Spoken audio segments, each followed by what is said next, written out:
I'm Stephen, I'm 53 years old, and I had a really bad date. It was 1982, and I was a young police officer working in London, and I'd just moved to London from Cornwall, so everything in London was exciting and different. One day, I had to take a prisoner to hospital, and while I was there, I met this most extraordinary nurse.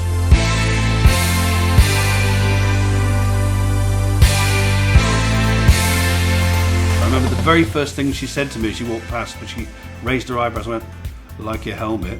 She was sort of a little bit strange and aloof, but at the same time really quite friendly. So I decided to chance my arm and I said, "Do you fancy going out for a drink sometime?" And she goes, "I suppose I could if I've got nothing better to do." So I wondered where to take her. I wanted somewhere exotic and different, you know, the sort of thing that you wouldn't immediately think of. And I thought, I know, what about the Uxbridge branch of McDonald's? So I'm sitting there waiting for her, and she comes around the corner, and I didn't actually recognise her at first because she looked so extraordinarily different from when I'd seen her last.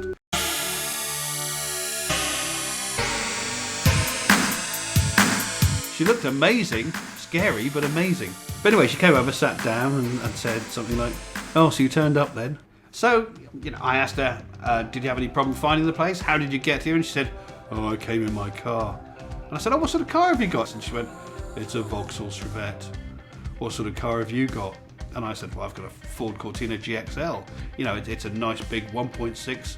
And then she started talking about, you know, road death statistics and saying that the particular borough we were in at the time had an unusually high death rate or mortality rate for accidents on the A40 on the Western Avenue.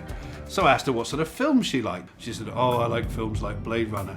I really like that bit at the end where Roy Batty is on the roof dying and all that business about all these moments are gone forever, like tears in the rain, time to die." And I'm suddenly starting to think to myself, this is a bit weird. Anything I'm saying to her, she's somehow bringing round to death. And she just looked at me and said, "So do you see lots of dead bodies then?" I said, "Well, yeah, you do see a few." And she said, "Oh, we don't see many dead bodies in casualty. They get wheeled away as soon as they die." And then all of a sudden she leans into me and she says, "Have you got access to the mortuary? Can you get hold of the keys?" And I said, "Well, we've got the keys at the station." For a naive Cornish boy like me, it was just getting creepy and weird, so I made up an excuse. I said, "Oh, there's been an emergency at the police station. I've got to get back there." And I can remember leaving the restaurant and getting away from there as quickly as I could, and the crashing disappointment that things had gone so horribly wrong. Yeah, I often wonder what happened to her and what would have happened if we'd stayed together.